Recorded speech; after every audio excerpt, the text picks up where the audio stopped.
Okay, we're just backstage, ready to go on. Just a few things I always have to do before I go on. Empty my pockets.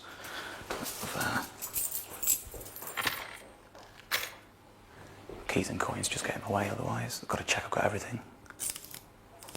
Pointy stick and the remote control. There it is. Okay, then I'm ready. Let's go. Okay. You okay? I'll just show you through. People always sort of ask, do you get really nervous before you go on stage? And I just get a little bit of a tingle, but I don't get very, very worried about it. Before we go through here, I'm just going to have to make sure you be really, really quiet, because if you can hear the audience, they can hear you, and we try not to disturb anything, okay? So just come on through. Okay. Normally, we do sort of one of two things at the start of the show. Either we have a voiceover saying, ladies and gentlemen, please welcome Dave Gorman, and I go on. Or when it's like this and it's nice and focused, the music's already sort of stopped, I just go on. The minute the technician sees me, he brings the house lights up and we just get on with the show, and it's kind of a nice, exciting way to start. Okay. Okay, I love that buzz. It gets really exciting just before you go on. Okay, I'm going to go for it. Wish me luck. I'll see you in a couple of hours. All right.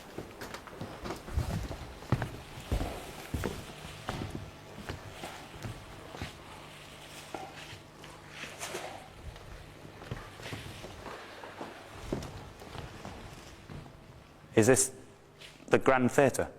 No.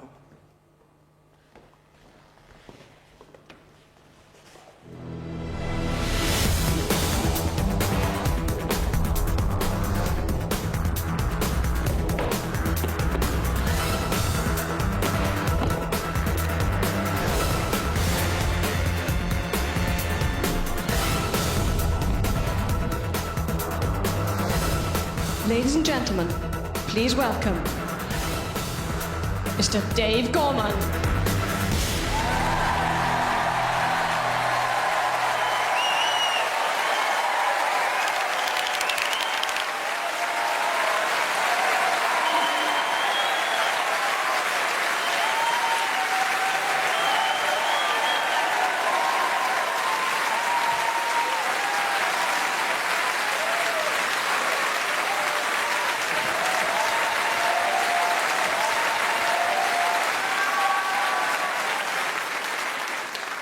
Hello? Hello? Some people are more comfortable with that these days, so thank you very much for coming out. It's nice to see so many of you here. I've got a very strange story to tell you this evening, and I'm always a bit embarrassed at the beginning of this story because it involves an act of vanity on my part, which I'm not exactly proud of. Not the only person who falls victim to it either. Most people in what we laughingly refer to as the entertainment industry fall prey to the same thing. Basically, as we grow older, we acquire the desire to be taken seriously. Happens at about the age of 30. All of a sudden, at the age of 30, every singer wants to be an actor, every actor wants to play Hamlet, and every comedian wants to write a novel. That's the way we're built. You could see all this approaching on my horizon as my 30th birthday was approaching, except that on my 30th birthday, my so-called job took me all the way from London, England to Aspen, Colorado in the United States of America and sat me in a theatre watching one of my childhood heroes, Steve Martin, performing a live routine about his singing testicles. I thought to myself, fuck it! This is brilliant! I carry on. So I did. I carried on being an idiot for another year of my life. And then, a year later, on my 31st birthday, it hit me like a train. I woke up in the morning of my 31st birthday thinking I'm 31. I'm a grown-up. I'm an adult. I want to write a novel. So I rang my manager, Rob. That's Rob there. That man is an idiot. He took me seriously. That is no way to further my career, taking me seriously. That's what the idiot did. He said, I'll see what I can do. I'll set up some meetings for you. He rang me back a week later saying, I've set up a meeting with a man called Jake. That's Jake there. Jake works in publishing. Jake works for Random House Publishing. That is the world's largest publishers. And that man is another idiot. He also took the idea of me writing a novel seriously. I ended up in a meeting with Rob and Jake, both taking the idea of me writing a novel seriously, which appealed to me. I was 31. I wanted to be taken seriously. That was good. It was nice. It was comfy. And Jake, very young, but also very earnest, very keen that I understood exactly how hard it was to write a novel.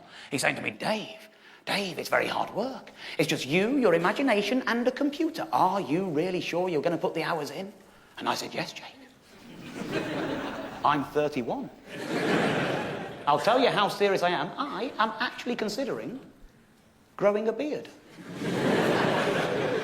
And as I said that, I locked eyes on Jake, mainly because I didn't dare look at Rob. I knew what Rob was doing. Rob's eyes were burning into the side of my face, thinking, do not fuck up this meeting with your stupid beard talk, mister. So I've locked onto Jake instead. He crumbled. He went, you've got a deal. And he took my hand, and there and then, on a handshake in that office, the world's largest publisher gave me a deal to write a novel on condition that I grew a beard. So obviously, I went away and grew a beard, didn't I? If you don't believe me, there it is. Don't know why I'm showing you that, because here it is, here.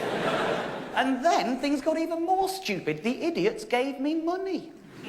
That's no way to get me working, giving me money.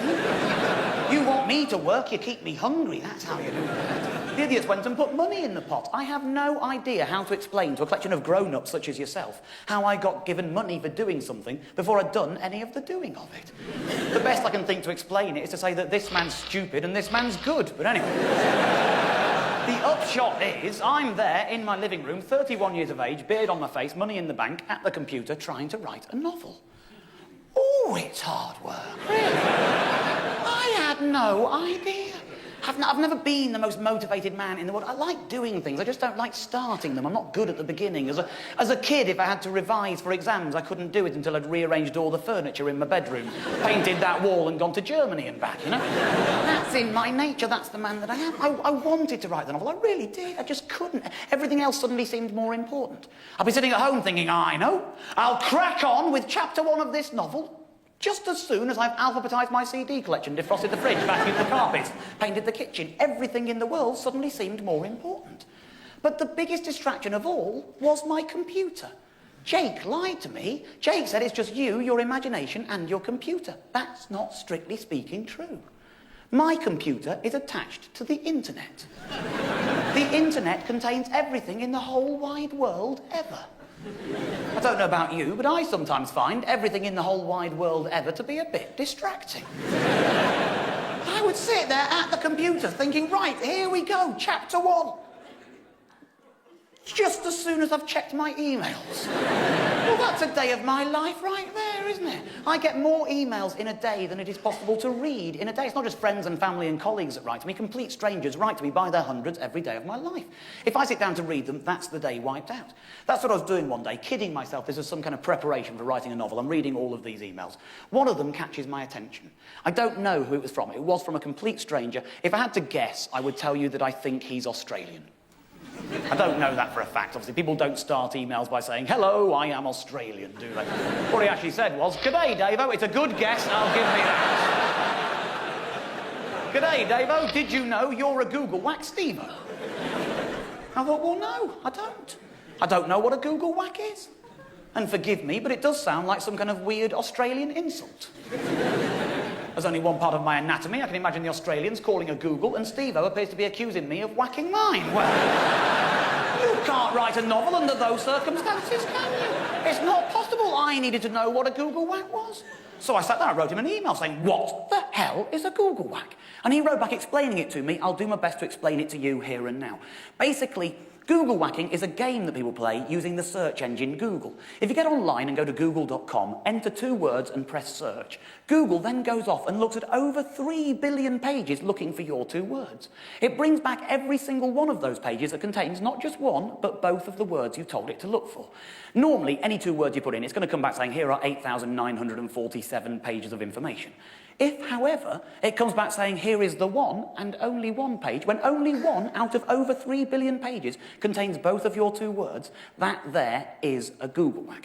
Now, I'll give you an example to make it really clear, and I'll use the one that Steve-o had found. When Steve-o said that I was a Googlewhack, he didn't mean that my name, Dave Gorman, was one. He means that my website, davegorman.com, contained one. He'd gone to Google, he'd entered in the 2 words, Francophile and namesakes, and if you do that, Google looks like that, and as you can see, that is just the one hit there, results 1 to 1 of 1. I'm not making that up, it's the real deal. Now, some people They see that, they think it's much easier than it actually is. Some people fondly imagine you're meant to put the words in inverted commas. I don't know where that idea comes from. I said nothing of the sort. I said just put 2 words in. And if you were going to Googlewhack properly, you should obey the rules. Rule number 1, there is no punctuation. It is just the 2 words. That's all you're looking for. And as you can see, that is just the 2 words there. No cheating has occurred. Rule number 2, some people think you're allowed to make up new words or spell words incorrectly for the sake of it, to make them rarer. You can't do that.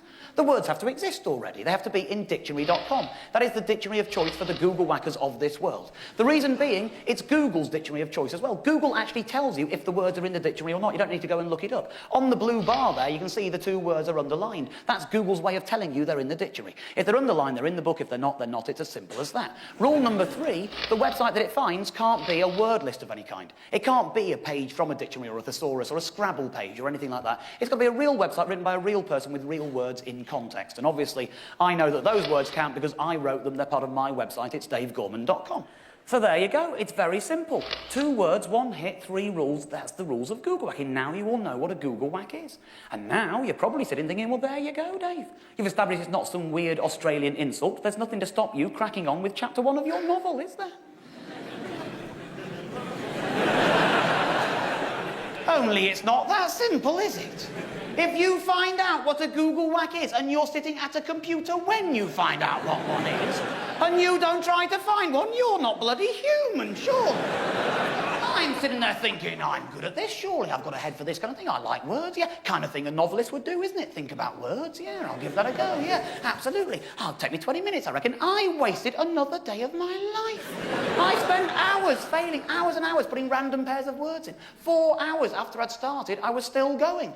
Pork turncoat, 381 hits. Why are there 381 pages with pork and turncoat on? That's what I'd like to know. Porky turncoat, 43 hits. Dork turncoat, 78 hits. Dork turnspit, oh, yes. I got one eventually, didn't I? Of course I did, absolutely. Oh, yeah. I found one. There it is for you there on Google. And let me tell you, ladies and gentlemen, that is quite an intimidating website to go and visit, yeah. womenanddogsuk.co.uk. You pause for breath before you click on a link like that, don't you, really? I live alone. I still checked over my shoulders before I clicked on that. I'm about to show you a photograph from womenanddogsuk.co.uk. If you're worried about this, you think this might offend you, please look away now. I'm not showing it in order to cause offence. I'm showing it to you in order to demonstrate the nature of the Google whack I found that day. It's not going to be on the screen for very long, and I will tell you when I'm taking it away. So please, if you are worried, look away now. Here comes the photo. There you go. This was the first photograph I found. It was in a book, writes Marcus from Birmingham. How beautiful is this? I love shit like this. This is a man called Marcus who lives in Birmingham, whose hobby is collecting second-hand photographs of women and dogs. How beautiful is the world now that you know he exists? I love this. I looked at his one. He explains on his website how he got started with this hobby. Basically, one day, he's in Birmingham where he lives. He's in a second-hand bookshop. He buys a book he thinks he'll enjoy, takes it home and starts reading it. Only when he gets home and starts reading it does he discover this photograph wedged within the pages. He thinks, isn't that peculiar? What an odd bookmark. Puts it on the side, carries on reading his book. A couple of weeks later, back in town, he walks into a little charity shop where he finds a shoebox full of postcards and photos. Now, he's not thinking about this photograph. He's forgotten this even exists. He's just a curious fellow, in every sense of the word. So he starts scrolling through to see what he can find, and lo and behold, he finds another photo of another woman and another dog. And in his tiny little mind, he thinks, that's 2! 2 is a collection. And so he started collecting them there and then, and he's been doing it ever since, and his website is full of them. I looked at every single picture that man had to offer. I wasted another day of my life looking at this. How could you not when it's full of things like that, really? Her red shoes suggest that she is lively. Yes, of course. We know this to be true, surely. I love things like this. And at the end of the day, when I looked at every single picture this man had to offer, I thought, you know what? I'm missing a trick here, aren't I? When Steve-O found a Googlewhack on my website, he sent me an email to tell me that I was a Googlewhack. Presumably, that's how you're supposed to behave. Otherwise, you're Googlewhacking behind someone's back. That can't be polite. So I sent an email to Marcus saying, hello, Marcus, did you know that you are a Googlewhack? And he wrote back saying, what the hell is a Googlewhack? And so I wrote back explaining it to him, and he wrote back to me saying, that sounds a bit strange. Which is a bit fucking rich when you think that's his hobby. But I liked him. He was a lovely man. We wrote to each other every day for months on end, sometimes 3 or 4 times a day. Went on for 3 or 4 months, this. And I'll tell you what, writing to him 3 or 4 times a day for 3 or 4 months is another great way of not writing a novel. Then it kind of faded out. You know when you've not met someone, they're just an email correspondent. I sent a couple of emails that didn't get replies. I don't know what happened. He just sort of faded away. Another couple of months went by. I should point out, during this sort of maybe 6 months I'm discussing here, I was trying to write the novel. I would sit in front of the computer every single day and put nothing there. I tried. I really couldn't do it. I kept trying to trick my head into new ways of thinking. I'd be sitting at home on Sunday afternoon, observe a newspaper, pot of coffee on the go, thinking, I know, I'll crack on with chapter 1 of this novel just as soon as I finish this crossword. That's what I'll do, yeah. I'll do a crossword, cryptic crossword, get my head thinking. The minute it's thinking, I've tricked it, I'll start work. That's what I'll do, yeah. Start doing the Observer cryptic crossword. Bit of a tricky bugger, I'm doing okay. It's cryptic, you know, they're hard. The words are weird, aren't they? I'm getting through them. Maybe 7 or 8 answers in the grid. Answer number 9 going in. And I find myself thinking, my, these words have never met before. There's no theme to this crossword. What I've got here is a random assortment of relatively obtuse words. Hey. That reminds me of that weird Googlewhack thing I was thinking about 6 months ago, yeah. I reckon the recipe for a Googlewhack is 2 unconnected but relatively obtuse words. Hey, if my theory is correct, there should be a couple of Googlewhacks hiding in this crossword. Hey, I tell you what, I'll crack on with chapter 1 of this novel just as soon as I finish this crossword and checked it out for Googlewhacks. That's what I'll do. I finished it. I don't normally finish a cryptic. I must have been especially motivated by the whack factor. I went through it. I couldn't believe my eyes. 3 down, 17 across, varsity's bonnets. That's a Googlewhack, and there it is. 26 across and 8 down, rare bit nutters. That's a Googlewhack, and there it is. 23 across and 25 across, Termagant Holbein. That's a Googlewhack, and there it is. I got 3 Googlewhacks from one 26 solution crossword. I was delighted. I had invented a Googlewhack engine there. All by myself. I'm in my own living room feeling ever so strangely proud. But alone. I wanted to share my excitement, share my pride with everyone. I got my mobile phone, I started scrolling through the numbers thinking, who amongst my friends is best placed to really understand this peculiar sensation of pride right now? Scrolling through, I see the name Danny, that's the man. You've got to know your friends well for this one, haven't you? I'm about to hit that green button. Just as my thumb gets to the green button, my phone rings. Instead of making the call I'm trying to make, I end up taking a call and I've no idea who it's from. Who is it? What do you want? He said, it's Marcus, the woman and dog man. I haven't thought about Marcus for months on end, Googlewhacking for even longer, and yet the moment I Googlewhack, Marcus rings me up. It's like I've summoned the Googlewhack genie from nowhere. Well, what is it? What do you want? He said, I'm just letting you know I'm coming down to London in 2 weeks' time. I thought you might like to get together. OK, what do you want to do? He said, is there anywhere near you that we could buy some photographs? I have no idea where you have to go to buy second-hand photographs of women and dogs, nor do I fancy placing an advert. But what the hell, we'll give it a go. So 2 weeks later, he meets me in London. I release him in Spitalfields Market in the East End, near where I live. He's like a laser-guided missile in that place. Put him down, off he goes, through that market, into the corner, under a trestle table, in a fruit box, covered in some tea towels. He found a collection of second-hand photographs. He must have been able to smell them to know they were there. Gets the box out, starts riffling through, maybe 1,000. I didn't count them. It took him 40 minutes, that's all I can tell you. He came away with 4 photos for his website. He was delighted. And the strange thing is, so was I. Every time a woman and a dog came out of there, go on, get in there. It was like sport to me. I was excited. It was brilliant. Oh, at the end of that, 4-0 to me and Marcus. Come on, young man, I'm taking you out for Sunday lunch. You're coming with me. Down to my local pub we go. Nice Sunday roast, half a pint of beer. We're getting on famously now. Marcus says as much. He says, Dave, this is incredible.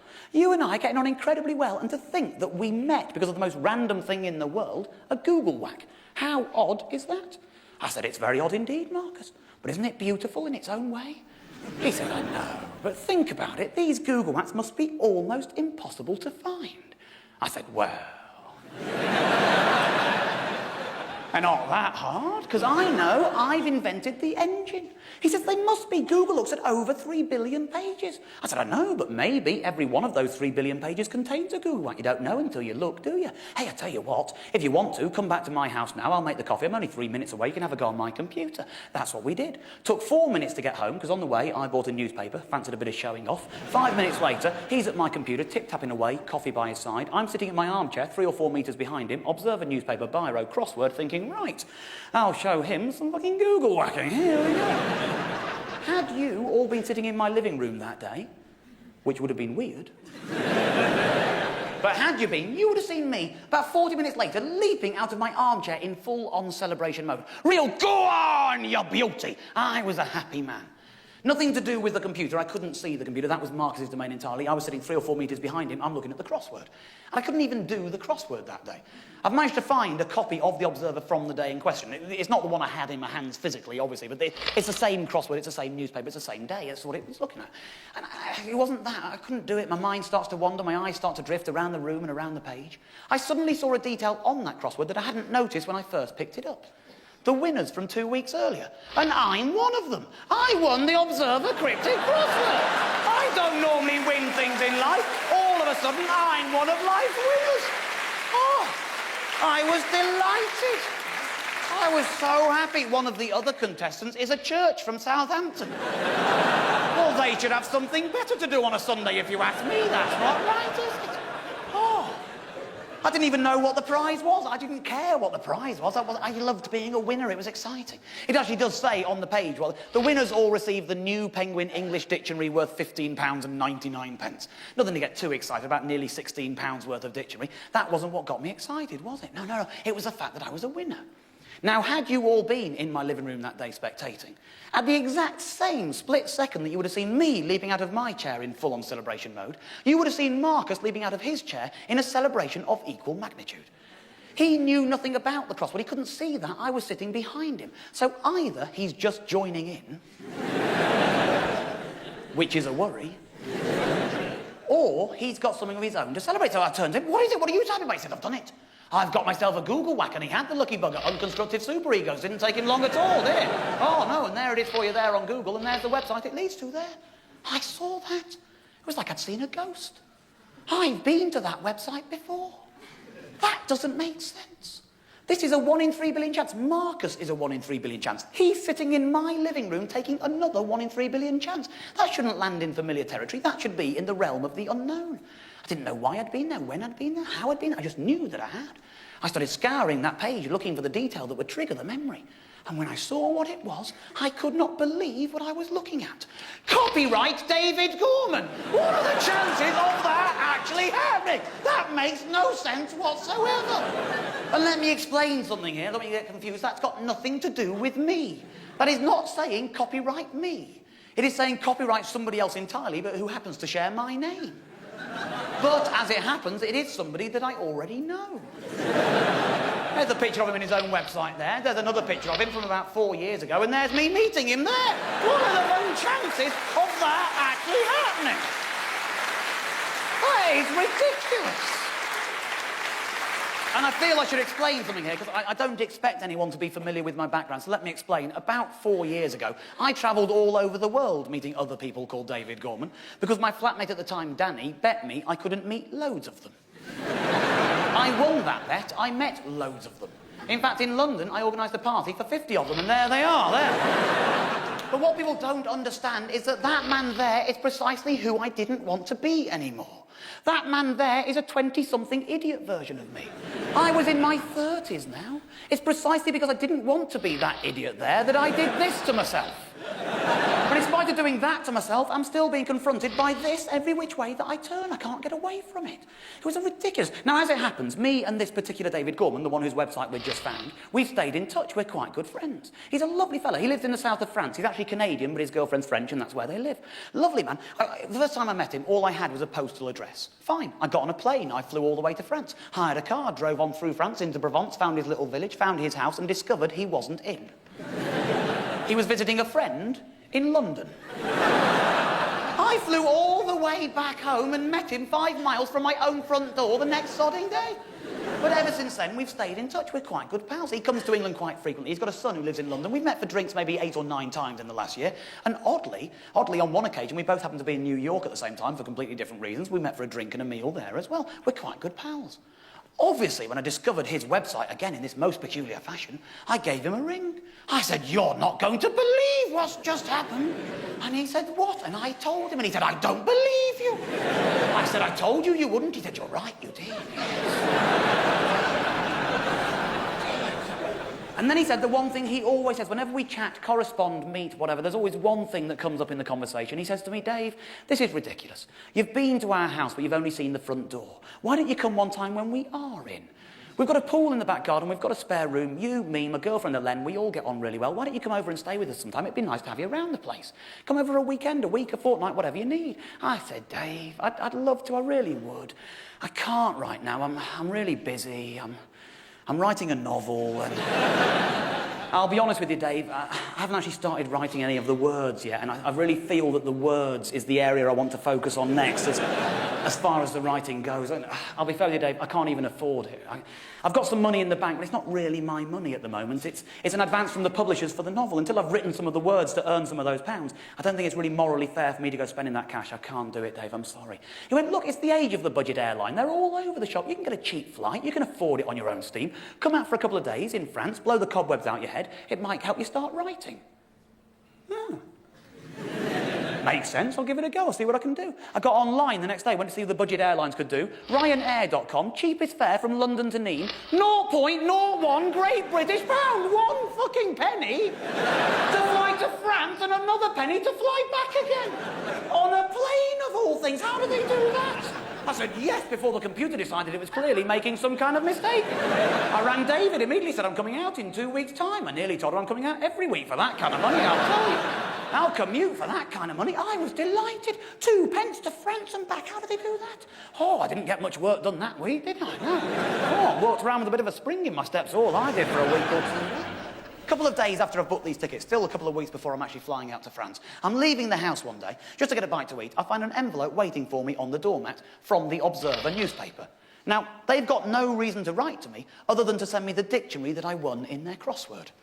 You can't hide a dictionary in a little envelope like that. For the easily confused, that's not to scale.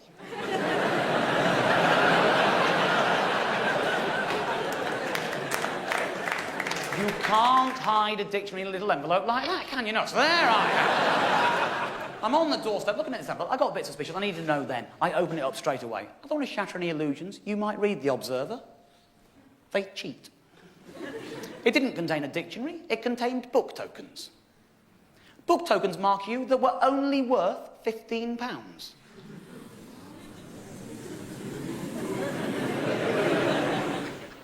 Exactly.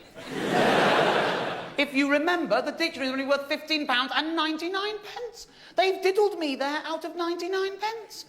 And I hope you don't mind me saying, Swansea, that some of you went for an almost patronising panto-style reaction there. There was a bit of, ooh, go on, join in, pretend to be offended, it's only 99 pence. Ooh. As if it doesn't really matter because it's only 99p. Let me remind you, you could fly to France and back 49 and a half times for that kind of money. That counts in this day and age. That is serious wonder. I was offended by this, and I was right to be offended by this, but I'll tell you what, I surprised myself with quite how mature I was in this situation. Yes, I wrote a letter of complaint, but no, I didn't post it. I know how much stamps cost. I'm not falling for their games. Absolutely not. I was happy enough. I was going to France. That was enough excitement for me, and that's what I did. I flew to France. If you don't believe me, there's my boarding card, and there I am in France with David by the side of the pool having a lovely time. Now, what's happened at this stage of the game is I've contacted 5 different Googlewhacks. Of the 5 that I've contacted, 2 of them have returned my contact and I've ended up meeting them both. In meeting them both, I've travelled 1,064 miles, giving us, I'm sure you're all aware, 532 miles per Googlewhack. Now, I know what you're thinking. I'm looking at you now and see the same question floating around in all of your eyes. You're all looking at me now with that little curious Swansea expression. You're thinking, Dave, what's that done to the graph? Well,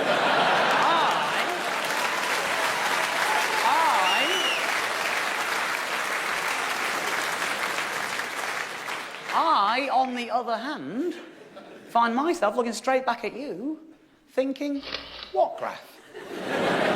Why would there be a graph for that kind of information? Why would you all get together and expect a stranger to walk on stage in Swansea this evening and give you trivial details from his past in graph form? How would that help us understand this story anymore? Did any of us know more about this story because that graph was there? This makes no sense at all. I don't want to be cruel to you. You seem like a nice bunch of people. But that is a little bit sad. You don't need a graph. It doesn't help us in any way. We don't know more about the story. There is no graph. You don't need a graph. There is no graph. You don't need a sodding graph. You don't need one. You need a pie chart for that kind of thing. Now, what's happened here is that 40% of the Googlewhacked I've contacted have returned my contact. Now we know more about the story. Now we're learning, you see. Now it's useful. But some of you, I can see you're ahead of me now. You're thinking, excuse me, Mr. Gorman, statistical anomaly. You can't include David Gorman, who lives in France, in these figures. He's your friend. And you're right, of course you can't. He's my friend. Of course he returned my contact. I rang him up. Of course we ended up meeting. We're friends. That's one of the many things you do with your friends. Meet them.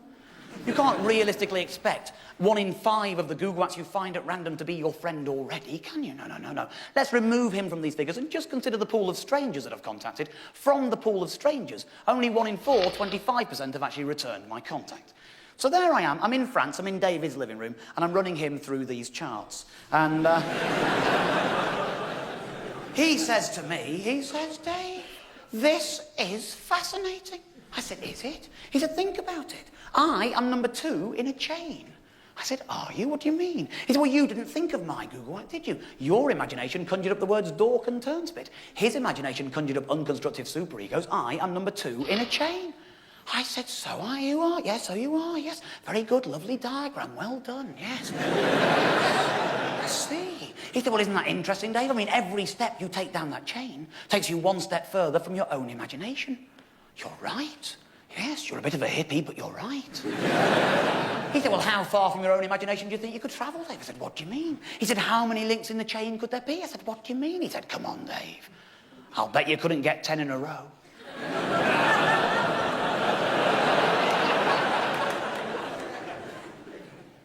Oh, Dave, you idiot. Of course you could. I've just shown you the mathematics, haven't I? 1 in 4 people is going to say yes. Every time you find a Googlewhack, you persuade him to find 4 more. One of those will say yes, persuade him to find 4 more. One of those will say yes, persuade him to find 4 more. One of those will say yes, persuade him to find 4 more, and so on. You'll get 10 in a row, no trouble at all. It's mathematically likely. He went, yeah, that's if everyone finds you 4, isn't it? Not everyone's going to be able to. Not everyone's going to want to, Dave. No, it's hard, isn't it? I reckon you should make it trickier here. We should put some rules in. Make it tricky for the people who find it easier, but easier for the people who find it hard. I reckon everyone should only be able to find you 2. Hey, if everyone could only find you 2 Googlewhacks, I bet you couldn't get 10 in a row then, could you? I said, Dave, you're clearly not a mathematician. You're not thinking this through. It's an infinite task. It goes on forever. If you gave me a coin now and said, I bet you can't toss 10 heads in a row, and I tossed that coin 10 billion times, somewhere in that 10 billion long sequence there would be 10 heads in a row, and if there weren't, I'd just keep tossing until there were. It goes on forever. You'll always succeed. He went, yeah, but now you are assuming that life is in some way infinite. Which it's not. No. What you need is some kind of deadline. What do you mean, what I need? I'm talking about an abstract mathematical problem here. You're talking like I'm actually going to fucking do this. He said, but you do things like this. I do not do things like this. I've done one thing a bit like this once. That was years ago now. 4 years ago. Just because that's how you and I met, you can't go assuming I do things like this. You've met me 9 or 10 times in the last 4 years. Was I doing something like that then? I think you'll find I wasn't. I'm a grown-up now, Dave. I was an idiot child when you first met me. I was in my 20s. I don't know if you've noticed anything about me, Dave. I don't know if you've noticed anything different around here. But I'll have you know, I am a 31-year-old man. He went, hey, let me stop you right there. I'm your friend, Dave. And I love you. But I'm older than you, and I've got some advice for you from an older man. 31 is not the age to go growing up. 32. I said, no. He said, all I'm saying is, I bet you can't get 10 Googlewhacks in a row before your 32nd birthday. For everyone you meet, there's only enough to find you 2 more Googlewhacks. And I said, no, I'm not doing this. Please, listen to me. You know I don't want to do this. I'm here for a weekend in France with you and Hélène. I love you too, Dave. I'm not going to fight with you. But at the end of this weekend, I'm going home to England. I'm having a nice, quiet family Christmas with my mum. And then I'm going to crack on with chapter 1 of my novel. OK? OK, let's not fight. Bottle of red, everyone's happy. Nice evening. In the morning, I wake up. I wander through the kitchen. No hangover, very good wine. In the kitchen, David's already there preparing breakfast. He's a wonderful host. He says to me, Dave, I should have said this to you yesterday. I'm so sorry. I know what it's like to travel. I'm away from home a lot myself. You need to use the phone. You need to ring England, ring your parents, anything like that. Please, don't ask questions. Don't treat yourself as a visitor. Treat yourself as if you own the place. You might as well. Your name's on the mortgage. I said, it's only a couple of days in France. No one's panicking. It's all right. I'll be fine. I don't need the phone. He went, look, I know what it's like. I travel. You need to check your emails, anything like that. There's a computer in the study. It's online always. Just go in there and help yourself. Actually, I get a lot of emails. Do you mind if I do? If I don't, I'm going to go home and have like 1,000 waiting for me. Okay, I'll just be 20 minutes. I'll chip away at it. Into his study I go, tip-tapping away on his keyboard. He comes in 2 minutes later. Cup of coffee for you there, David Gorman? Thank you very much, David Gorman. It still makes us chuckle. We're very childish. Off he goes. He comes back in 2 minutes later, this time pan au chocolat. Here you are, David Gorman, pan au chocolat for you there, David Gorman. Thank you very much, David Gorman. Even the 2-minute gap we gave it doesn't diminish the chuckle. We're very, very childish. Off he goes, he comes back in 2 minutes later, this time piece of paper torn off the back of an envelope. Here you are, David Gorman. A couple of people I think you might want to be emailing while you're online. I look at this piece of paper, 2 email addresses belonging to complete strangers. Why would I want to email 2 complete strangers? Am I not making myself clear? These are the 2 Googlewhacks I found. I didn't ask you to find me any. Why have you found me 2 Googlewhacks? He said, they're number 3 in the chain. I said, I'm not on a chain. You invented the chain. You get on the chain and do it yourself. If that's how you feel about it, go on. He said, go on. I got up early for these. I worked hard for these. I thought they might whet your appetite. Go on. Have a look, see if you're tempted. All right, I'll have a look. I'll show you how not tempted I am. Go on, do your best. What have you got? Show me what you found. He was very pleased with himself. He'd found unicyclist periscopes, and there it is for you there, and Dauphin Gourmandise, and boy, was he proud of Dauphin Gourmandise. Come on, Dave, this is the Googlewhack closest to our name. Come on. No. You're not getting into my head that way. Absolutely not. I looked them both up for him. Obviously, Dauphin Gourmandise belongs to a history professor from a Jesuit university in New York City. The other one, Unicyclist Periscopes, belongs to an organisation called the American Physical Society. They represent the interests of American physicists. They're based in Washington, D.C. I'm looking at these things saying to David, look, I'm not going to get on a plane and go to New York or Washington because you want me to. That would be the actions of a lunatic. Now, come on, I explained it all to you last night when we're drunk. I'll do it again now while we're sober if I have to. I'm not doing this. You know what's going on in my life. You know I've got this contract. You know I want to do this. If you encourage me to do anything other than write that novel, I consider that an unfriendly gesture. You went, oh, all right then. You're right. You are growing up. Looking forward to reading your novel. It's testing you. I tell you what, at least send them an email, eh? Tell them they're a Googlewhack, yeah? Be honest, you like knowing you're a Googlewhack. I like knowing I'm a Googlewhack. Go on, give them the good news. All right, then I will. Hello, American Physical Society, did you know that you're a Googlewhack, Dave San? Hello, American History Professor, did you know that you're a Googlewhack, Dave San? Sent these 2 emails off. Dauphin Gourmandise, the one in New York City, that bounced straight back to me, an error message saying this address no longer exists. I don't know why, he's moved on and left the website's out of date, that's all I know. But the other one, Unicyclist Periscopes, the American Physical Society in Washington, D.C., they wrote back to me. A man called David Harris wrote back going, are we really a Googlewhack? Oh, I've heard of Googlewhacks, they're fascinating, aren't they? All to do with networks and nodes and the internet of everything and randomness and chance, and he's a physicist. I didn't really understand a word he was saying. But all of the words in between the science words were quite nice and bouncy and jolly. And I thought, well, he's probably being quite nice and bouncy and jolly as well, isn't he? I'll reply in a similar tone of voice. So I did, and then he wrote back and I wrote back. We probably wrote about 6 or 7 emails apiece that day between France and Washington. But at the end of that, I go back to plan A. I fly home to England, have a nice, quiet family Christmas with my mum, at the end of which I find myself thinking, it's time for me to crack on with chapter 1 of my novel. Probably Probably best to get New Year's Eve out of the way first, though, isn't it? Really, New Year, it hangs over you. It's a big one. It needs respect. You should do it properly, shouldn't you, really? I know. New Year's resolution, write a novel, easily solved. There we go. Into the car, down to London I go. Nice party, me and 20 friends. We're in Soho, champagne is flowing. We're singing and laughing and dancing and chatting and having a wonderful time. We're moving from venue to venue, and as we do, we lose a few people along the way. About 5 in the morning, there's still 10 of us left. 2 taxis, back to my house, open some more booze, the party continues. It's a nice party, the atmosphere's good, but it has shifted a little bit. Now that we're down to 10 people, there's only 3 girls left and 7 boys. The boys are being a bit competitive, a bit alpha male. They're all trying to dominate proceedings. Not physically, I don't keep that kind of company, but mentally, I definitely keep that kind of company. They're all telling stories and trying to be the one who tells the most impressive story of the day. Everyone's very polite, they give you the floor, you tell your tale. The minute you finish telling your story, somebody always leaps in with a "that reminds me!" and they go higher and further and most importantly louder than the last person. One of my friends, lovely chap, lives in south-east London. He'd been on holiday to Spain that year. He told us all a story from his Spanish holiday. Walking up an Andalusian mountain in Spain, he bumped into his next-door neighbour from London walking down that self-same mountain. He told that story to the group and finished it going, "Isn't that the most amazing coincidence ever?" And I said, "No! It is not the most amazing coincidence ever. This is the most amazing coincidence ever." And I proceeded to tell my living room the story I've already told you this evening about me in that living room with a 1 in 3 billion chance who takes another 1 in 3 billion chance and lands with someone I know and who shares my name and who happens to live in France. And the whole room said, "That is the most amazing coincidence ever." And I said, "Yes, I know."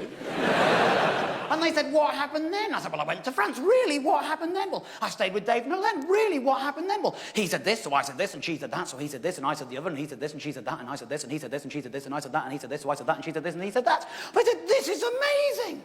When are you going to go to Washington?" "I'm not going to go to Washington. I've just told you the whole story, including the bit about me not going to Washington. Why didn't you listen to that bit?" And they said, "But we're your friends. We bet you can't get 10 in a row as well." And I said, "No. I am a grown-up. I am an adult. I am a 31-year-old man with a beard on my face and a contract to write a novel. I am an adult. So why the hell am I having a temper tantrum in my own house on New Year's Eve?" And they said, "Oh, touchy." And one of my friends leapt in and went, "Stop this. We are friends. We're in the company of people we love. We're having a party to celebrate the new year. We have no right to force one of our number to do something he does not wish to do. We should be encouraging each other in our own endeavours. Now, please, let's remember that we love each other. Let's remember this is a party. Let's have another drink together and put this kind of nonsense behind us." And he reached into my kitchen and pulled down my emergency bottle of tequila. At which point, I find it rather difficult to tell you what happened to me on New Year's Eve. I don't remember very much more of what happened on New Year's Eve. The best I can offer you is some kind of dramatic reconstruction of events, as follows. That's all that I know happened on New Year's Eve. New Year's Day, I remember very clearly. I woke up on New Year's Day, 2003, with a horrible, horrible, horrible hangover. I'm sure many of you have woken up on many a New Year's Day with a horrible, horrible, horrible hangover. I promise you that mine was worse. I was woken up on New Year's Day 2003 by a young Chinese boy.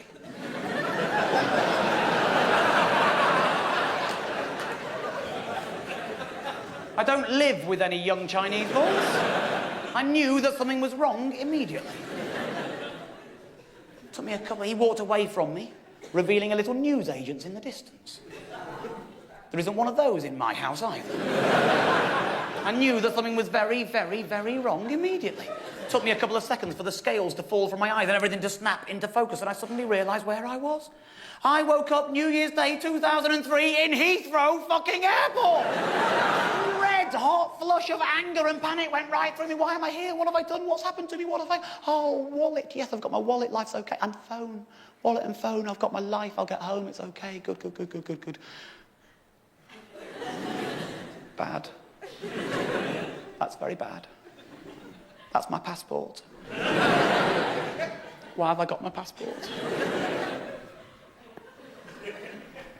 Oh, fuck. Oh, shitting fuck. I swear on my life this is true. I woke up New Year's Day 2003 with a ticket to Washington, D.C. paid for on my own fucking credit card in my pocket. I went straight to my ticket desk going, you can't sell that to me, that is illegal selling that to me. I was exceedingly drunk when you sold that to me. I demand my money back. It is against the law selling airline tickets to drunk people. Apparently, it's not. They can do what they want, including not giving me a refund. You can't have your money back now, Mr. Gorman. It's the day of the flight, Mr. Gorman. It's too late for that, Mr. Gorman. I thought you'd know that, Mr. Gorman. There's two things you can do with that ticket, Mr. Gorman. You can go to Washington, D.C. with it or stay in London and look at it. I'm looking at that ticket. That cost a lot of money, that did. That goes to Washington, D.C. and comes back again a week later. That's a holiday, that is. You can't just put a holiday in the bin, can you? There are people starving in Africa. They'd love a holiday. I'm looking at that. I found myself thinking, I know. Best thing to do with a holiday you don't want, start chuffing wanting it. That's the best thing to do with a holiday you don't want. I went straight to my ticket desk. You can't, right? I'm going to go on holiday. I'm going to go on holiday, aren't I? That's what I'm going to do. I'm going to come back with a smile on my face. You wouldn't know what that's like, would you, Mrs. Ticket Desk? I'm going to have a holiday. I'm going to go to Washington. So I did. I flew to Washington. If you don't believe me, there I am in Washington. And I might be smiling in that photograph, but I'm not having a very good time. I went on holiday by myself. I don't like myself that much. I'm the last person I want to go on holiday with. This was the most stupid, screwed-up thing I've ever done to my body in my life. An 8-hour flight, breathing recycled air with your own knees in your chin, that is no way to get over a hangover, let me tell you. The only thing about that flight, the only thing that got me through that flight, there was a girl on the plane, 4 seats that way, I think 1 row back. She was absolutely gorgeous. On that flight, I think in my imagination, the two of us fell a little bit in love. When we landed and walked into the airport, I find myself just drifting casually in her direction. We get to the baggage carousel, we're side by side. I start chatting to her. I'll be honest with you, I was doing quite well for a man that smelt quite badly. 10 minutes in, I suddenly remembered I didn't have a chuffing suitcase. There is no dignity whatsoever in chatting up a girl at an international airport baggage carousel and then walking away empty-handed with a simple, got to go now, okay, I got in a taxi, the nearest taxi said, take me to a hotel, any hotel, please. I'm on holiday, apparently. I want to see the sights. He took me to this miserable little place. Nothing was open that day. Nothing was going on. It was late at night and it was New Year's Day. I needed things. I needed a change of clothes. I've been wearing the same clothes since last year. Nothing was open. Nothing was available. Nothing. I needed something to eat. Nothing was available. No restaurants were open. Not even room service in the hotel. I was going mad. Eventually, I went for a walk. About 30 minutes from the hotel, I found a 24-hour garage. I bought the only things that were left on their shelves that I could afford, understand, and consume. I promise you this is the truth, and this is a genuinely low ebb in my life. I ended New Year's Day 2003, naked, in a hotel room in Washington, D.C., eating a pot noodle with a toothbrush. That is not the start of my dream holiday. That is a nightmare brought to life for you there and then. And I apologise here and now for the image that is currently floating through your mind. But it didn't happen to you, did it? It happened to me. I got up the next day, I went to look at the statues and the monuments that this city holds. Oh, my life. If you're from Washington, I apologise. I know it's unlikely, but you might be. If you are, I apologise. It was the ugliest, rudest, dirtiest, smelliest, most rat-infested, litter-strewn, impolite hole I have ever had the misfortune to visit. No one was nice in that city. Not one person in Washington, D.C. that day said hello, goodbye, please, thank you. Not even have a nice day to me in shops and cafes. I was going mad. I need other people. I feast on other people. Without other people, life is insufferable to me. I couldn't cope with this. The nearest I came to making a friend in Washington that day was when one man tried to mug me twice. With a 20-minute interval. I was going mad. I need other people. If only I knew somebody somewhere in this godforsaken hole of a city. And then I realised I sort of do.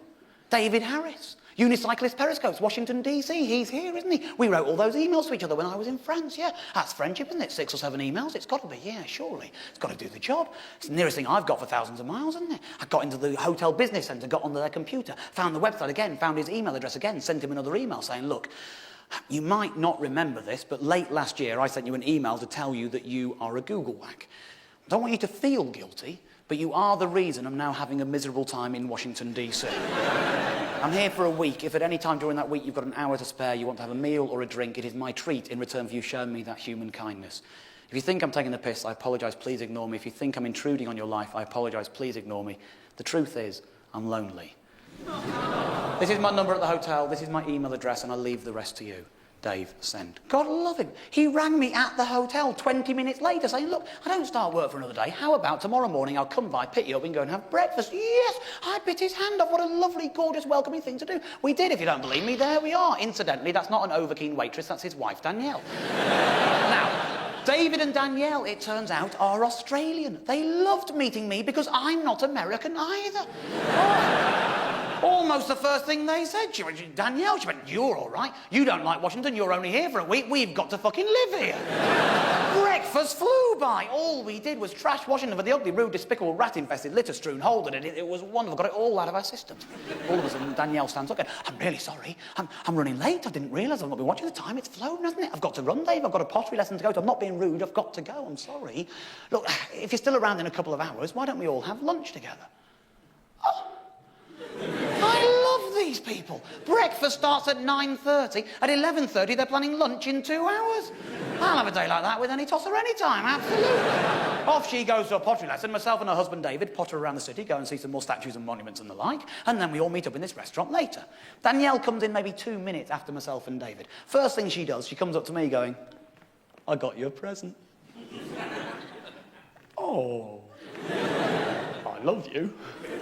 Only met me this morning, you've got me a present. No. Then she showed it to me. It's an ugly little piece of shit. I don't rightly know what animal that's supposed to be, really. I mean, your first guess, you'd say it was a bird. I mean, it's got a beak there, hasn't it? Yeah, absolutely. But oh no, no wings, not even pretend sewn-on wings you might expect. No, it's only got 2 limbs, 2 little feet at the back there.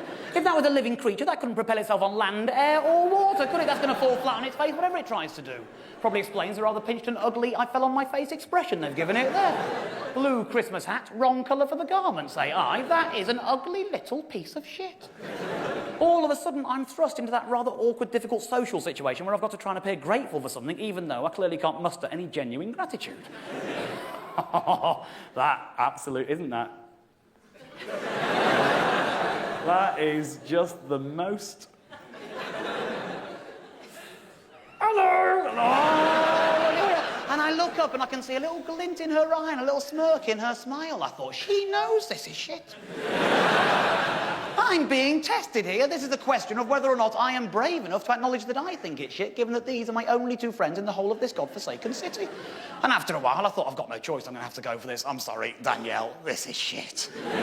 She went, I know it is, isn't it? It's shit.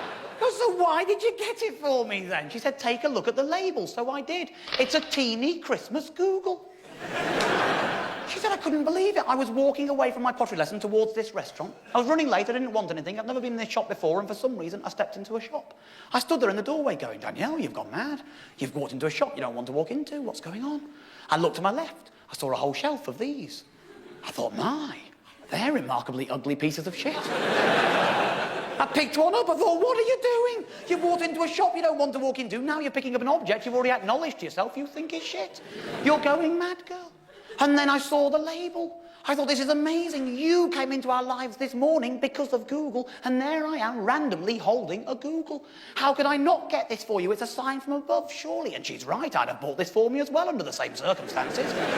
But crucially, this is the moment the conversation turned. All morning, all we talked about was Washington and how horrible we all thought it was. Now we start talking about Google and therefore Google whacking.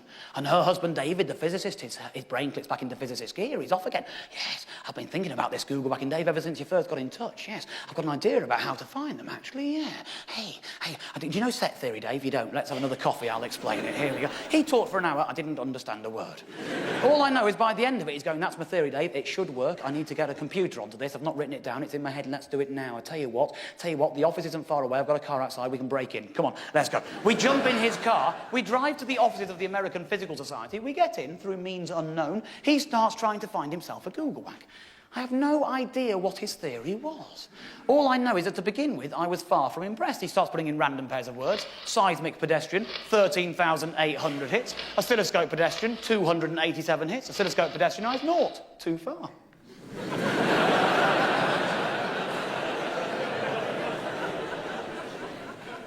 Laser pedestrian, 14,800 hits. Laser pedestrian eyes. Oh, yes, he got one eventually, didn't he? Of course he did. Physicist, clever chap, absolutely. And there it is for you there, ladies and gentlemen. Oh, and you'd think he'd be happy with that, but he wasn't. No. He thought, no, I want to make this work better. That theory took too long. It's not a good theory. He took his theory apart. He put his theory back together again. He gave it another go. 2 goes it took him, 2 goes, and he landed straight at coelacanth sharpener. Oh, he was delighted with that, he really was. Coelacanth sharpener led to a website called wallytown.com. On wallytown.com, there was an email address blinking away for a man called Warren. He said, come on, let's tell Warren that he's a Googlewhack. So we did. But we didn't send him a cryptic email saying, hello, Warren, did you know that you are a Googlewhack? We sent him an email that explained everything. We told him who we were, we told him what we were doing, we told him what Googlewhacking was, and we told him what the 2 words were, coelacanth and sharpener. You'd think everything was there. But somehow, I understand, we weren't very good. We weren't very good at explaining it. I know we weren't clear to him because he didn't understand our explanation. I know that because he wrote back to me saying, what on earth were you actually looking for? What on God's green earth made you put coelacanth sharpener into a search engine? And we wrote back saying we weren't looking for a coelacanth sharpener, were we? We were looking for a Googlewhack. It's a game that people play, that's all it is. He went, oh, I see, right, it's a game, I understand now, right, well, fine. Right, what did you say, right? In which case, why are you playing that game? And I wrote back to him saying, well, my name's Dave, I live in London, turns out I'm a Googlewhack. Right now, I've accidentally ended up in Washington, but I've bumped into David, he's also a Googlewhack. Because we're both Googlewhacks, it's kind of come up in conversation, and now he's trying to find one. And he wrote back to me saying, so why are you in Washington? And I wrote back saying, well, there's this man in France. And basically, 6 or 7 emails later, I've explained everything to him. I mean, literally everything you've had this evening that is pertinent to this story, he got in these emails. But again, I don't think I was clear. In fact, again, I know I wasn't, because this time he wrote back saying, OK, right, fine, I've got this. Fine, my name's Warren, I live in Boston, I'm having a party tomorrow, you can stay over if you like.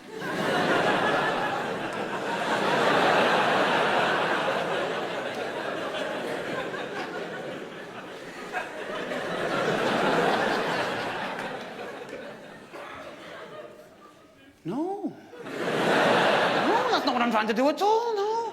And I'm turning to David, I go, what am I supposed to do? This is a complete stranger that I've met on the internet. He's invited me to go to his house and stay over for the night for a party. I'm sure my mum told me not to do that kind of thing. And David said, I think you should go. What do you mean you think I should go? He said, think about it. You don't like Washington. You're right not to. It's a horrible place. Boston, on the other hand, is fantastic. You'll have a great time in Boston. It's a wonderful city. Hey, I tell you what, in this day and age, I'll bet you can get a flight from Washington to Boston for less money than it costs you to spend the night in a Washington hotel. You'll save money by making that flight. He's offering to put you up, and when you get there, party! Yeah? Everyone likes a party. He's right, I do. How does he know these things about me? And we looked it up, and it was cheaper to fly from Washington to Boston than it was to stay a night in the hotel. That's better than a 2p flight to France. I'm earning on this journey. So I did. I flew to Boston. If you don't believe me, there's my boarding card, and there I am, in Boston. Here's Warren, the man I met in Boston. Lovely, lovely fella. He came to pick me up at the airport because he lives quite far out. I got in his car. I'm thinking, he is a bit older than I was expecting. Mind you, he's clearly going to be some kind of party animal, isn't he? Look at the evidence. He's invited a complete stranger to spend the night at his house for no reason and at no notice whatsoever. He's clearly up for anything. Either that or I'm about to lose a kidney. Anyway, we're in the car, we're driving along, 4-foot snowdrifts, you could lose a body. I'm getting scared, he's chatting away. He says to me, oh, Dave, you're going to love this party. We do this every year. First Saturday after Christmas. It's my girlfriend's family. Oh, there's tension in my belly there. There's me in that car thinking, party! Oh, no, party, that's where I was going there. That is a completely different kind of party. I've never been more English and refined and polite in all my life. Give me 5 glasses of wine, I'm dancing with Grandma. These are the most wonderful, welcoming, friendly souls I've ever encountered in all my days. I loved this party. I ended this party in the basement playing table tennis with a 9-year-old boy. That hasn't happened to me since I was 9. I was loving it, playing a bit of ping pong. Warren's upstairs, he shouts down to me, Dave, I've got something important to show you. Can't come right now, Warren, I'm playing an important game of ping pong. This is more important, Dave, come up now. OK, OK, you're the winner. I ran upstairs into the study. What is it, Warren, what have you done? He said, I've done it. I've got you your 2 Googlewhacks. I didn't ask you to find me any Googlewhacks. what on God's green earth makes you think that I am trying to meet Googlewhacked? He said, the fact that you're in fucking Boston.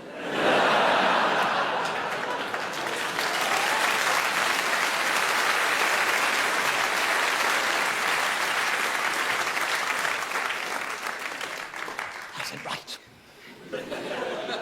Right. Right. You're wrong. But at least it makes sense. Go on then, what have you found? Show me your Googlewhacked. He was so thrilled with himself. He'd found ammonite googleplex, and there it is for you there. And bamboozled panfish. Oh, yeah, absolutely. And there, that one is for you there. And I said, well done, Warren. You're a very clever man. They're very beautiful Googlewhacks. They are very good. Now, please, don't ask me to email these two people. That leads to trouble. He said, it's too late. I've already emailed them. What do you mean you've already emailed them? He said, I had to call you upstairs quickly. One of them's about to ring. What do you mean one of them's about to ring? And then the phone started ringing. He went, there you go, Dave, that's for you. Well, who the hell is it?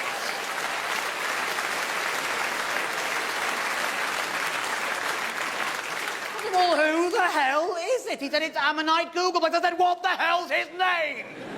He said, it's Jerry. I went, right, fine.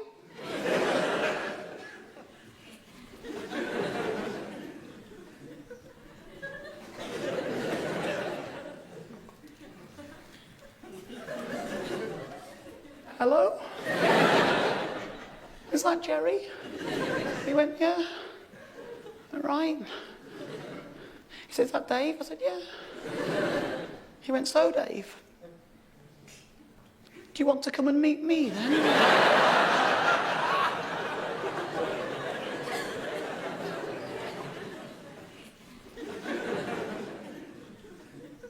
No? Not really, Jerry, no. He went, oh. You wanted to meet all the others?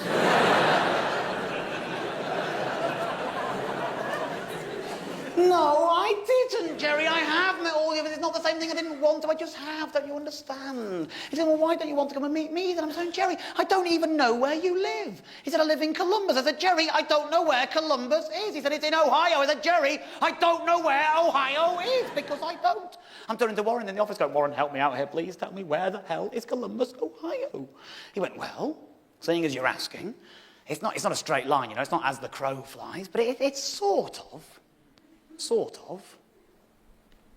on your way back to Washington.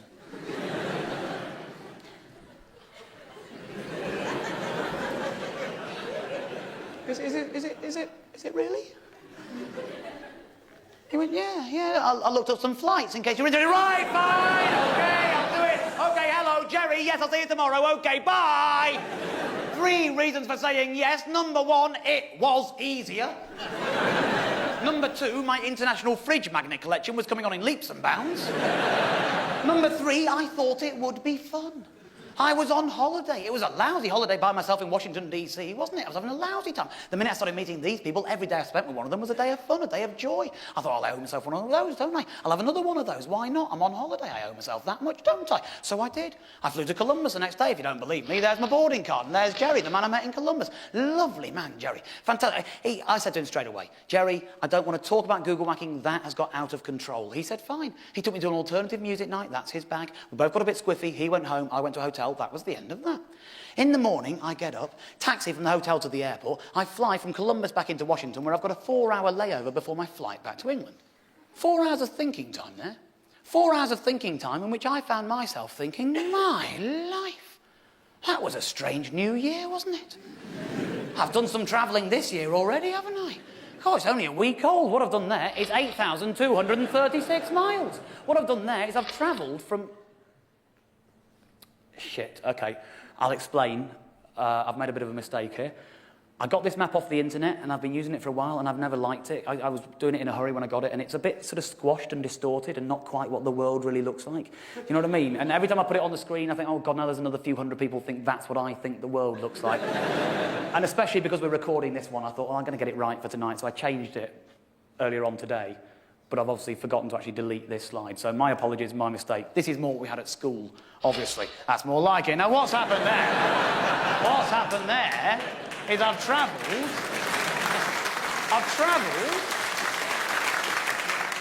albeit this bit in the year before, out to the south of France. Then New Year's Day, off I go to Washington, Washington to Boston, Boston to Columbus, and Columbus back into Washington again. In doing that, I've met several Googlewhacks. Dork Turnspit came to meet me. He found unconstructive superegos. He found Dauphin Gourmandise and unicyclist periscopes. He found laser pedestrianised and coelacanth sharpener. He found ammonite googleplex and bamboozled panfish, and I've now met ammonite googleplex as well. 5 in a row. Halfway. Halfway, and I haven't even tried. Imagine being that good at something that you're not trying to do. In my experience, when I try to do things, I normally get a bit better at them. Oh, I reckon I'd finish this in a week, couldn't I? I've got halfway. It's only taken me about a week to do that much. If I try, it's going to be easier. Halfway, yeah, I'll do that. Hey, money in the bank. Jay doesn't need to know what I'm spending it on, does he? I can write that novel when I come back. That's all right, yeah. Hey, imagine going to France and telling David Corman I'd actually bloody done it. Hey, that'd be a laugh, wouldn't it? Hey, imagine look at it. But then again, imagine telling him I'd only got 5 in a row. He wouldn't believe me that I'd done it by accident, would he? He wouldn't believe me that this was a mistake. He'd think I was doing it on purpose. If you're trying, halfway is just another word for failure.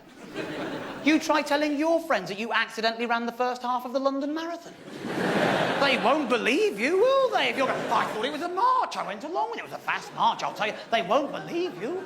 No, they won't. That's how I felt all of a sudden. I didn't know I was playing the game. I feel like I'm losing the game. Oh, I'm jet-lagged to buggery. I haven't slept for a week. A little devil popped up on my shoulder going, go on. Give it a go.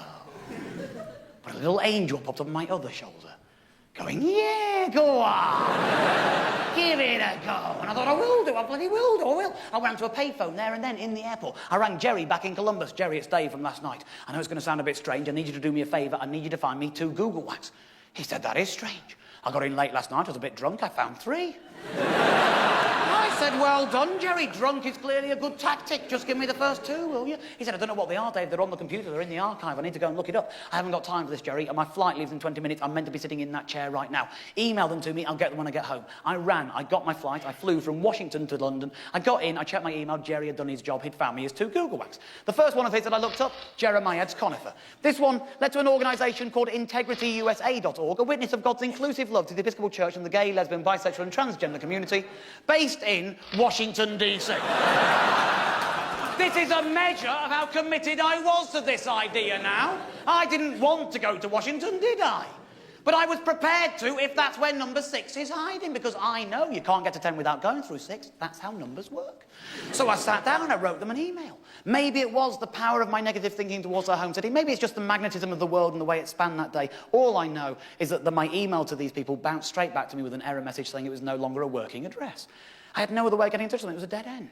OK, well, I've got another one, haven't I? I suppose that's why you find 2, so you've got an alternative. What's the other one that Jerry had found? He'd also found alligator peristyles. This one, a collection of essays about someone's travels in India.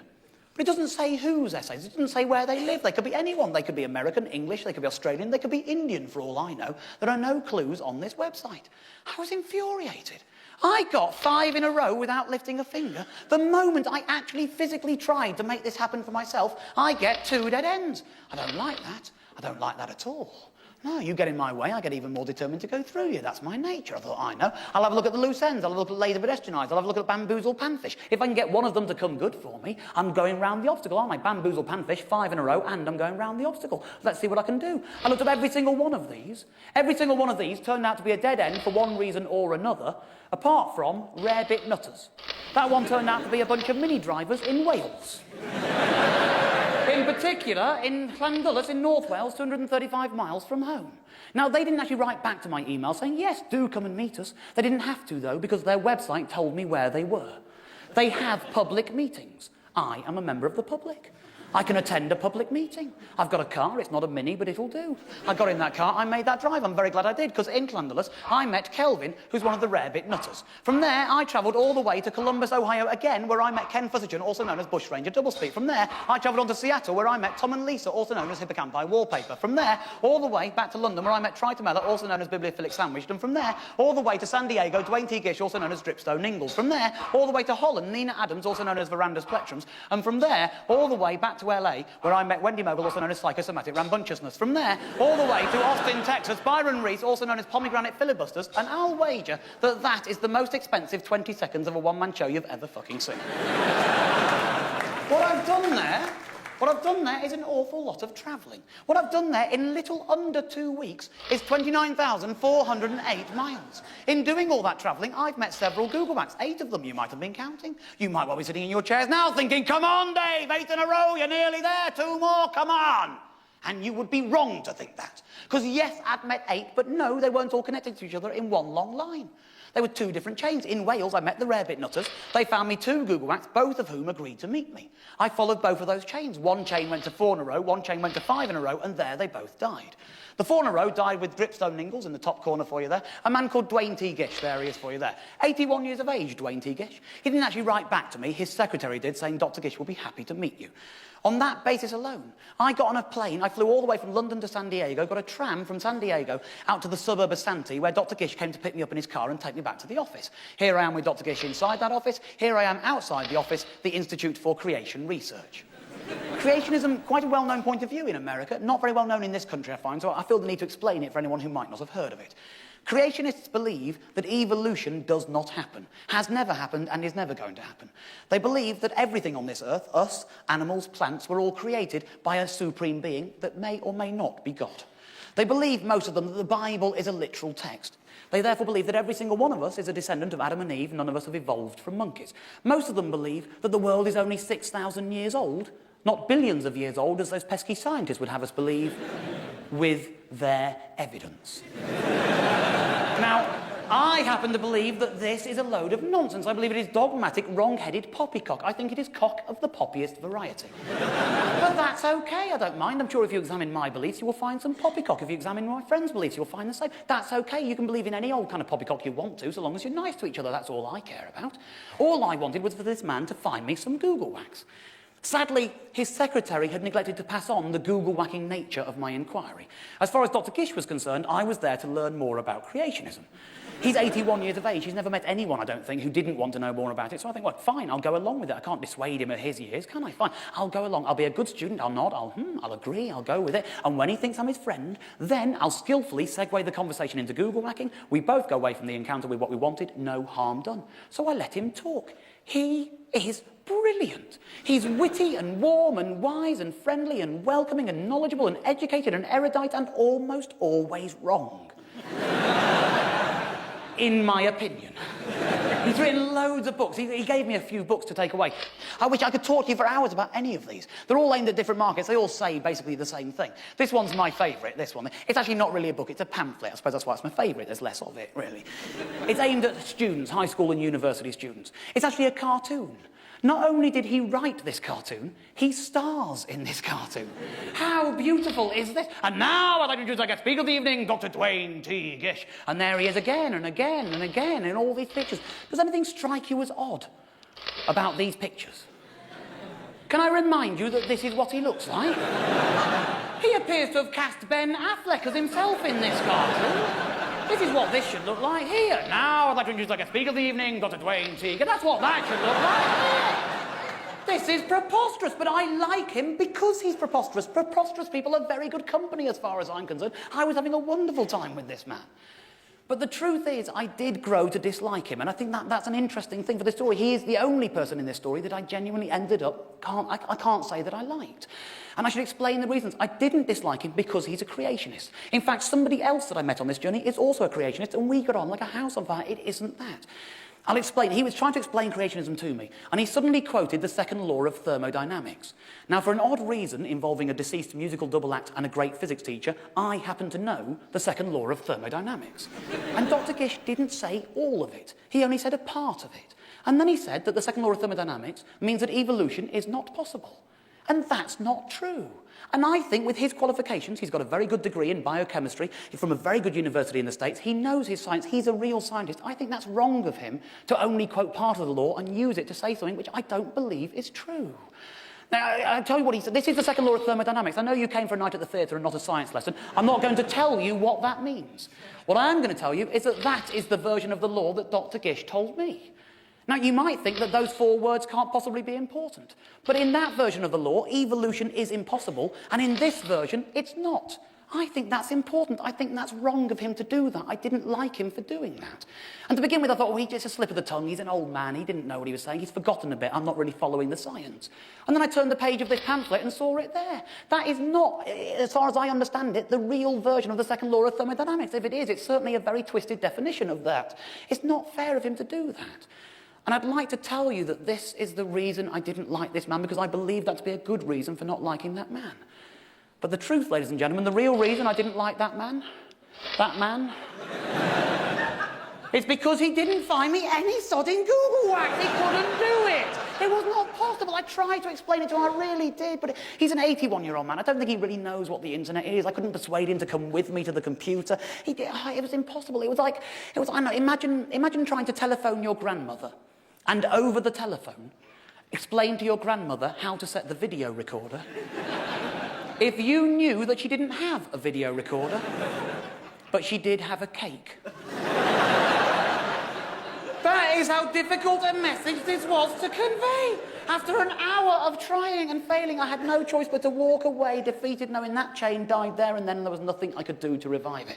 I was down, but I wasn't out. I still had the other chain on the go, the one that sadly did end a few days later with Byron there in Austin, Texas, chomping on his cigar. Lovely man Byron, he didn't let me down. He found me 2 Googlewhacks, all right, absolutely. It's just that the 2 Googlewhacks he found me turned out to be dead ends, as did so many of the others that had been found for me along the way. And that means it's all over. There's nothing on that screen. There's no hope. There's nothing. It's just dead ends and people I've already met. I was heartbroken. I was down. I had a bit of a personal crisis in Austin, Texas. I found myself in that hotel room looking into the mirror thinking, do you know what? That beard is a lie. You grew that beard in order to announce to the world that you were writing a novel. You grew that beard in order to announce to the world that you were leaving these childish, idiotic quests behind you. You grew that beard in order to announce to the world that you are a grown-up. Have you written 1 word of that novel? No, you sodding haven't. Have you left these childish quests behind you? Evidently not. You find yourself in Austin, Texas, having failed to find any Googlewhacks. You're an idiot. You're a child. You are clearly genetically programmed to live some kind of childish, idiotic life. Fine. Go ahead and live that life, but live it honestly. Remove that beard. Ring Jake. Tell him you're not writing that novel. Stop lying to yourself and to the rest of the world about who you are and what you could be. I went into town to get a disposable razor, came back to the hotel and got ready to shave this beard off. I couldn't quite do it. If you've ever had a full beard, you'll understand what I'm saying. You can't just shave one off. You've got to leave patterns and shapes. This is your chance to experiment with new looks. You might have wondered all your life, what does a big gay biker Mo look like? Hit the tash, Abe Lincoln underbeard. Now is your chance to give it a go. You can't do them all, though, can you? You do one, you've ruined another. They contradict, they overlap. I had pen and paper out. I was drawing faces, filling in beards. I was going mental is what I was doing. Too many ideas bouncing around inside one tiny cranium. Stop it! You're going mad! Part 1, you are upset. You tried to do something, meet 10 Googlewhacks in a row, you failed to do it, and now you're upset. Fine, go out, get drunk, drown your sorrows, deal with it like a man. Dealt with.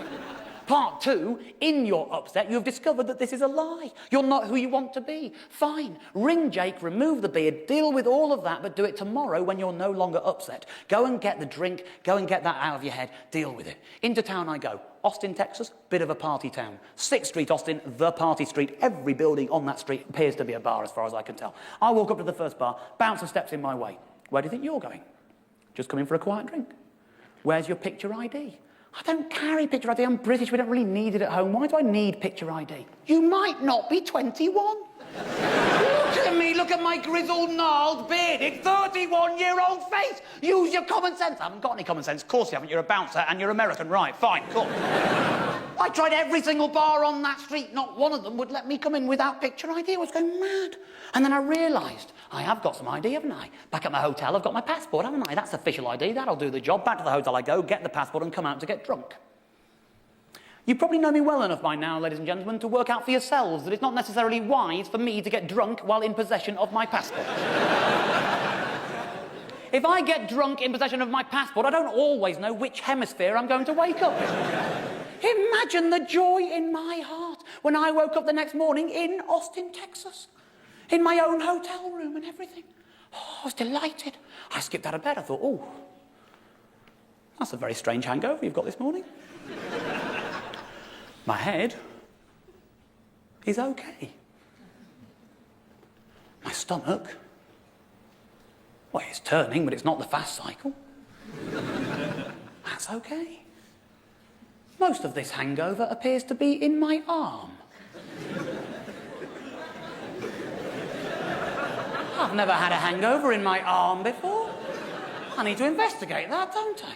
I went through to the bathroom, I looked in the mirror, and this is what I saw, this is what I saw, this is what I saw, this is what I saw. What the fuck have I done to myself now? What the fuck have I done to myself now? Don't fucking applaud me for ruining my own life! What the fuck have I done now? Oh, you can imagine me on 6th Street now, can't you? I've got my ID now, haven't I? I've got my driver's license now. What the fuck have I done to my... Who the fuck is that? That's what I look like there. Not that there, not that. That isn't even my fucking birthday. That is my birthday if you're American, which I'm not. To my English eyes, that says the 3rd of fucking February. I'm the 2nd of fucking March. I've got the wrong birthday and a freak's face on my arm for the rest of my fucking life. Well, there's no need getting a fucking fridge magnet from Austin, Texas now, is there? I think you'll find I've got a souvenir that lasts me for quite some time from that journey. What the fuck have I done? Who the fuck is that there? Let me tell you, ladies and gentlemen, if you've got that on your arm, and I have, you can hardly shave that off your face, can you? At least he's got a red beard, it might be meant to be me. If I shave this off, who the fuck's that then? This was done to me by a man called Boo Boo. I only know that because I found this receipt in my wallet. A fucking receipt. Imagine being so drunk you would do that to yourself. But so self-employed, you would ask for a fucking receipt.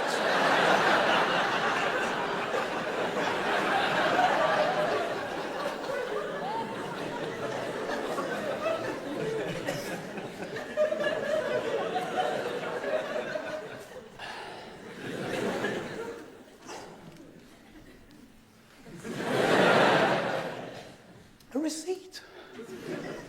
What was I going to do? Take it back?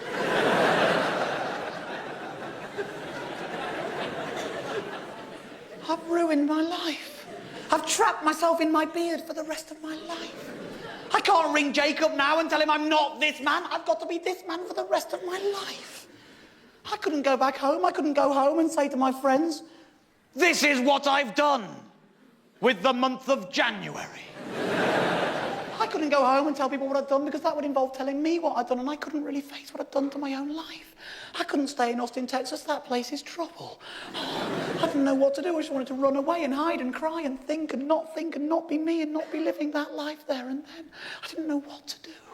And then I suddenly realised I got one friend in America who doesn't know my friends back here. I can ring her. So I did. I rang Julie. Julie's a wonderful friend of mine. I've known her for years. She lives in LA. I rang Julie saying, Julie, I don't know what to do. I'm out of my depth. It's all gone wrong, Julie. Life's just turned to shit. And Julie's going, Dave, this isn't you. You don't normally sound like this. Please, get on a plane and come to Los Angeles and stay with me until you're you again. And I did. I flew all the way to LA and I stayed with Julie, and she looked after me like the angel that she is. And she kept saying to me, Dave, what is wrong? And I couldn't tell her about that. I couldn't tell anyone about that for weeks on end. For weeks on end, that was between me and Boo Boo. All I could tell her about was the Google whacking still there inside, eating me up. I'm saying, Julie, I didn't mean it to start. It started and I couldn't stop it. I tried to stop it, Julie, but it wouldn't. And then it stopped and I didn't want it to, and I can't start it again, and I don't know what I'm doing, Julie. I got a 4 in a row and a 5 in a row, and all of these were dead ends, and I don't know what to do next. Before that, I got a 5 in a row, and all of these are dead ends as well, Julie. I don't know what I'm doing. And Julie said to me, Dave, this does not make sense. You're telling me that everyone is allowed to find you 2 Google hacks. Well, I can see. He found you 2, and he found you 2, and he found you 2, and he found you 2. So why is that one only supposed to find you 1? And she's right. I'm back in the fucking saddle. This game is still alive. And if the game is still alive, I can still be the winner. And if I can be the winner, I might be able to claw some dignity out of this situation. And right now, there's precious little of that knocking around. I got straight on Julie's computer. I emailed Marcus in Birmingham, the woman and dog man. Marcus, please, please, please, you owe me one more thing. One more Googlewhacked, please, as soon as you can. And God love that man. He came back within 24 hours with a beauty. How could you not love the man who is capable of finding hydroids all lacking? Oh, yes. And here it is for you there, the Antarctic Journal. The Antarctic Sodding Journal of Dr. M. Dale Stokes. My last thread of hope keeping this game alive is the Antarctic Journal. Oh, Doctor, I had no idea if it was possible for a regular Joe like me to just go to the Antarctic. I didn't have any choice, though, did I? He's my last hope. If I meet him, it's alive. If I don't, it's dead. I emailed Dr. M. Dale Stokes and said, Dr. M. Dale Stokes, please, this is my story. Now that you know my story, please tell me I'm allowed to come and meet you. But please, if you tell me I'm allowed to come and meet you, you're going to have to tell me how I go about coming to meet you. And God love this man. He wrote back again within 24 hours saying, fine, you are allowed to come and meet me. This is how you do it. And I did it.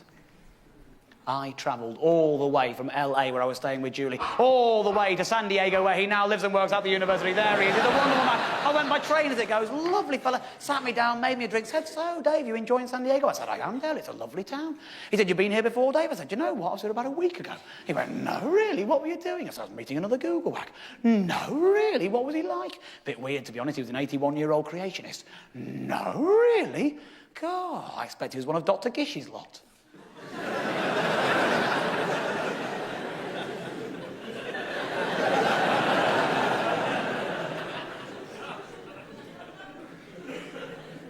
Just one of his lot.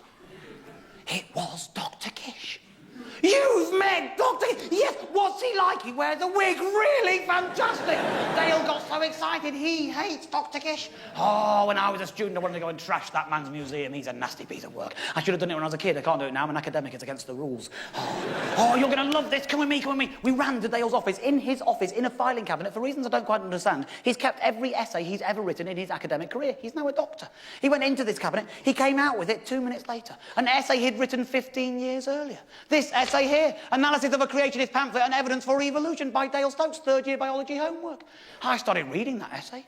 Which pamphlet do you think he was analysing? Only that sodding pamphlet there. I start reading Dale's analysis of it and I see the following sentence. Dr. Gish's twisted definition of the second law of thermodynamics. Oh, we're soulmates now, me and Dale.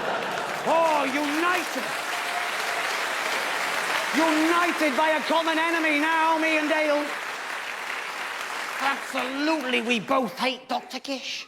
He hates him for his creationist views, I hate him for his failure to Googlewhack, but we both hate him all the same. And I'm explaining to Dale, I think this is amazing. You and Dr. Gish are the two most diametrically opposed human beings I've ever encountered on this planet. This is amazing. You are his opposite. You are his nemesis. I've never met a man's nemesis before. Oh, you're hot, he's cold, you're black, he's white, you're Batman, he is the Joker. This is remarkable. Hey, I'll tell you something else about Dr. Gish.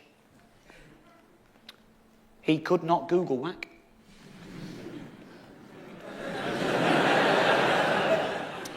Can you? You've never seen a more motivated Googlewhacker in all your life. I tell you, 30 seconds, 2 Googlewhacks popped up like toast. It was remarkable. He's a lovely, lovely man. He is hydroid Zouvlaki. He found me 2. One of the 2 that he found me, ace-high lawnmowers. That took me all the way to Memphis, where I met Ernie McCracken. Ernie McCracken found me Grandmaster Sticklebacks, taking me all the way to London, where I met Peter Rowlands. Peter Rowlands found me Optimally Scriveners, taking me all the way back to Seattle, where I met Chris and John. Chris and John found me Baptized Slurry, taking me all the way to Dorset, where I met John Palmer. John Palmer found me Yo-Yo Triptych, taking me all the way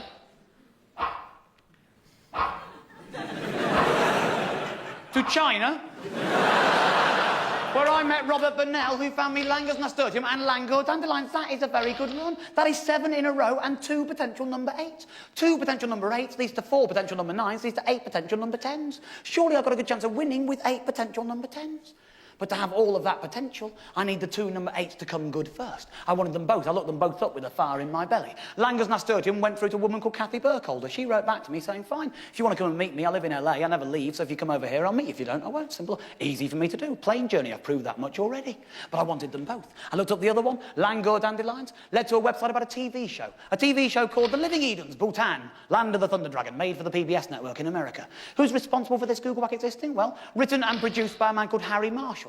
I'll give him the credit. Can I find his contact details? Not really, kind of. I can find the contact details for the company he must work for. The show is produced by De Villiers Donegan Enterprises, 4401 Connecticut Avenue Northwest, Washington, D.C. Now, I've gone back to London because if you stay in China for long enough, they make you. And now, I'm looking to fly from London to LA to meet Kathy. Flying from London to LA involves flying over Washington, D.C. If instead of flying over it, I land in it, do one short journey, have half a day in Washington, go to that address. If he's there, I meet him. If he's not, I might be able to track him down. If I can, I've got him. And then I fly to LA, where I know I'll meet Kathy. If I can't find him, I'm still going to go to LA and meet Kathy. Half a day's difference to find out if it's 2 or 1 number 8 seemed to me to be a risk worth taking. It's certainly a risk I took. If you don't believe me, there I am, 4401 Connecticut Avenue Northwest, where the secretary told me that Harry Marshall now lives in Bristol. But she gave me his email address, and that's the thing I wanted most of all. I emailed Harry. I told him my story. He said, fine, you can come and meet me anytime you like. I said, Harry, I'm being honest with you here. I'm in the States already. I've already booked my ticket to LA. I'm going out to meet another number 8.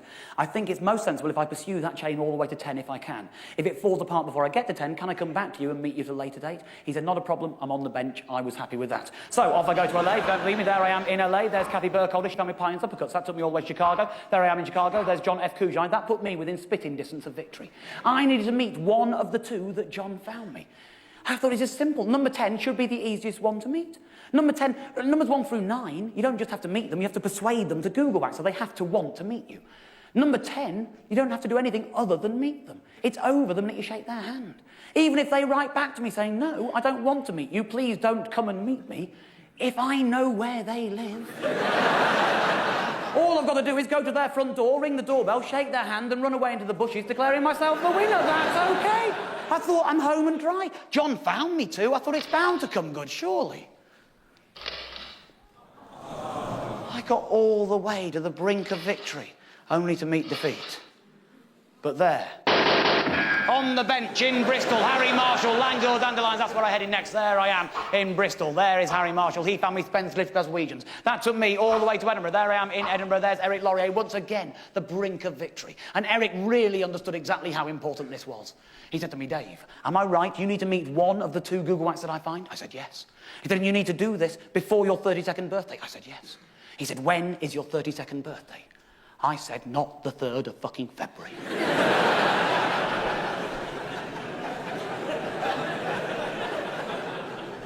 It's the 2nd of March. In which case, Dave, I suggest that you're wasting my time. February is nearly over. March is nearly upon us. Why don't you get in your car and start driving down to London and stop wasting my time? Yes, I'm going to go and Googlewhacked for you, but I want you to be in the best hub for international transport when I find these whacks. Now go on, get going.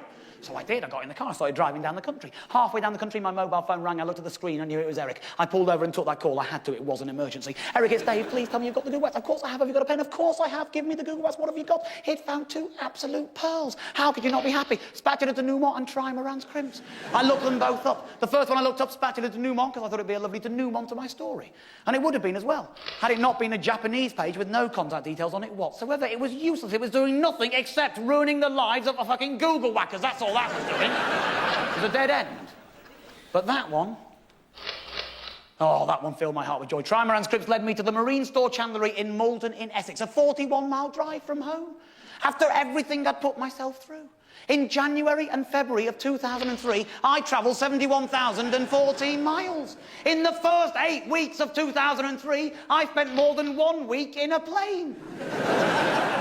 In the first 8 weeks of 2003, my average speed was over 50 miles an hour. And now, all I needed was a 41-mile drive into Essex. I've never been happier about making that drive in all my life. Here I am, outside the Marine Store Chandlery, in Malden, in Essex, about to walk through that door, shake the hand of whoever worked there that day and declare myself the winner. I was pumped up, I was excited. I had a couple of days to spare. I was actually going to win with a couple of days to spare. I couldn't believe it. I wanted to share my excitement. I got my mobile phone out. I thought, I'll ring the man who gave this to me, the last man to ring me. I'll ring Eric Laurier in Edinburgh. Eric, it's Dave. I love you for this. I'm about to meet number 10 and it's all down to you. Thank you, thank you, thank you. You ever need anything from me, I'll be there in a heartbeat for you, Eric. You've got a friend for life. I love you for this. Thank you so much. He's going, this is amazing, Dave. What is it? Which one is it? Which one's number 10? I said, it's trimarans and crimps. And he said, oh. That's not what I said.